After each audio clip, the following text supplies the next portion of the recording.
Prezados bebês, nascidos e por nascer, prezadas irmãs, prezadas mães, louvado seja nosso Senhor Jesus Cristo. Para sempre seja louvado e nossa Mãe Maria Santíssima. Hoje, primeiro domingo da Quaresma, o tema é o das tentações.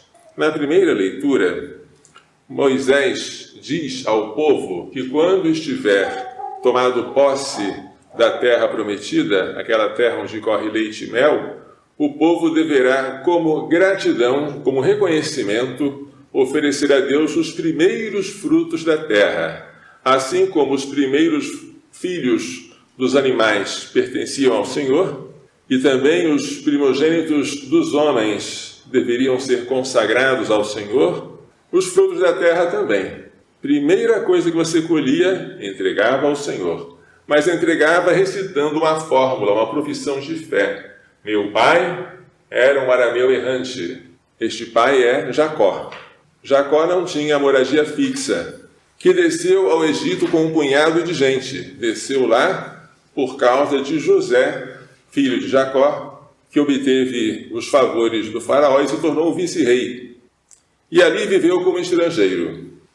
E ali se tornou um povo grande, forte e numeroso. Então o faraó ficou com medo. Esse povo está muito grande. Esse povo pode, quando houver uma guerra, se unir aos adversários e sair daqui. Então o faraó oprimiu aquele povo com uma dura escravidão. Chegou a mandar matar os meninos recém-nascidos, jogando-os no rio Nilo. Clamamos então ao Senhor, o Deus de nossos pais, e o Senhor ouviu a nossa voz e viu a nossa opressão e a nossa miséria e a nossa angústia. E o Senhor apareceu então a Moisés, aquele que havia sido salvo das águas. E o Senhor nos tirou do Egito, com mão poderosa e braço estendido, no meio de grande pavor, de sinais e de prodígios. São as pragas do Egito que são relatadas no livro do Êxodo. E conduziu-nos a este lugar, e nos deu esta terra, onde corre leite e mel. Por isso, agora eu trago os primeiros frutos da terra que tu me deste, Senhor. Esses frutos eram entregues nas mãos do sacerdote. E depois de entregar os frutos, se inclinava em adoração diante do Senhor. Então, em que se baseava a fé do povo hebreu? No acontecimento da Páscoa. Páscoa, para eles, era a festa instituída por Deus na ocasião da passagem do Senhor pelo Egito, a fim de ferir os primogênitos e de libertar os hebreus. Páscoa quer dizer passagem. Páscoa significa também a passagem do Mar Vermelho, a pé enxuto, a travessia. Esse acontecimento, que é um fato histórico, servia de fundamento para a fé do povo de Israel. O Salmo 90, que é o Salmo da confiança, um salmo belíssimo, de quem confia no Senhor e não tem medo de nada, diz, entre outras coisas, ao invocar-me, hei de ouvi-lo e atendê-lo. Ao seu lado eu estarei em suas dores. Este salmo será citado pelo demônio no Evangelho de hoje, para tentar Jesus. A segunda leitura, tirada da carta de São Paulo aos Romanos, fala da profissão de fé dos cristãos, não mais dos israelitas.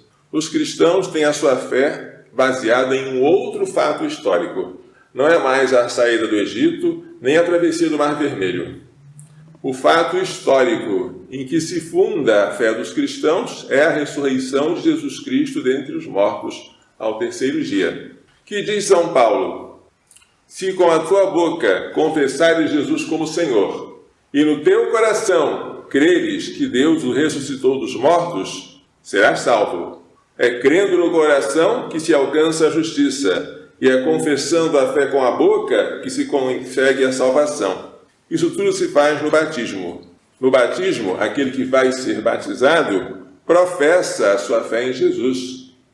Jesus como Senhor que ressuscitou dos mortos. Não apenas ele crê, mas ele professa em voz alta esta fé em que ele crê. Todo aquele que nele crer não ficará confundido.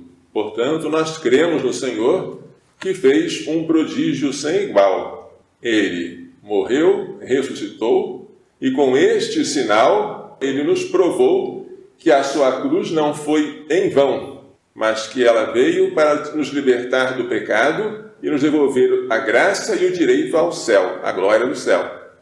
Portanto, não importa a diferença entre judeu e grego, todos têm o mesmo Senhor, que é generoso para com todos os que o invocam. Todo aquele que invocar o nome do Senhor será salvo. A salvação vem, portanto, pela fé no Senhor. O Evangelho hoje trata, segundo São Lucas, de 3 tentações de Jesus no deserto. Jesus voltou do Jordão, depois de ser batizado por São João Batista, e no deserto, cheio do Espírito Santo, ele foi tentado pelo diabo durante 40 dias. Como ele não comeu nada, porque ele fez um jejum, o diabo tentou-o primeiro com a concupiscência da carne, ou seja, o prazer. Se és filho de Deus, manda que esta pedra se mude em pão. Pão para comer, pão para sentir prazer na boca, no estômago, é a concupiscência da carne. Mas Jesus respondeu, a Escritura diz, não só de pão vive o homem. Depois o diabo mostrou a Jesus todos os reinos do mundo, de cima de um monte, mostrou a Jesus todos os reinos do mundo e disse, eu te darei todo este poder, porque tudo isso foi entregue a mim, e posso dá-lo a quem eu quiser. Portanto, se te prostrares diante de mim em adoração, tudo isso será teu. Esta é a tentação da concupiscência dos olhos, é a cobiça, possuir. E Jesus respondeu, a Escritura diz, adorarás o Senhor teu Deus e só a Ele servirás. Então, Jesus não poderia adorar o demônio. Por fim, o demônio tenta Jesus com o orgulho da vida. Ele o leva a Jerusalém, na parte mais alta do templo, naquela torre, e diz, se és filho de Deus, atira-te daqui abaixo. Porque a Escritura diz, agora o demônio mostra quem entende da Bíblia. Deus ordenará a seus anjos a teu respeito, que te guardem com cuidado. E ainda, mesmo Salmo 90, eles te levarão nas mãos para que não tropeces em alguma pedra. E como é que Jesus pode rebater a uma tentação feita em nome da Bíblia? É possível, a partir da Bíblia, levar alguém ao pecado? Sim, foi o que o demônio tentou fazer. Mas Jesus resistiu dizendo, a Escritura diz, não tentarás o Senhor teu Deus. Jogar-se do pináculo do templo abaixo era um modo de exibir-se. É o orgulho da vida. Os anjos iriam segurá-lo e ele não queria ostentação. Então ele disse, não tentarás o Senhor teu Deus. Não porás o Senhor teu Deus à prova. Porque quem se joga de uma torre é para cair e se esborrachar no chão. Não se deve contar que os anjos vão me proteger. Quem se aproxima de um pecado é para pecar. O bêbado que quer se aproximar de um bar, onde ele já se embriagou muitas vezes, não vai contar com a proteção de Deus, não. O adúltero que quer se aproximar da pessoa com quem já cometeu adultério para convertê-la, não deve contar com a proteção de Deus. Deus nos protege quando nós somos prudentes. Então o demônio quis usar a Bíblia, evidentemente de maneira distorcida, para levar Jesus ao pecado. Mas Jesus rejeitou, citando a palavra da Escritura. Então, o demônio ficou derrotado. Não conseguiu seduzir Jesus nem pelo prazer, nem pelo ter, pela cobiça, nem pelo orgulho, o ser elogiado, aplaudido, louvado. Nada disso seduziu Jesus. Então, o diabo afastou-se para retornar no tempo oportuno. Ele iria retornar quando? No dia da sua paixão. Lá ele iria retornar para fazer com que ele fosse não tentado, mas crucificado. As 3 tentações de Jesus mostram que nós devemos, com a fé na palavra de Deus, repelir o desejo de ter prazer, que não é mal em si, mas é mal se for desordenado. O desejo de possuir, que não é mal em si, mas é mal se for desordenado. E o desejo de ser agradável aos homens, que também não é mal, mas é mal se for desordenado, querendo roubar para mim a glória que é de Deus.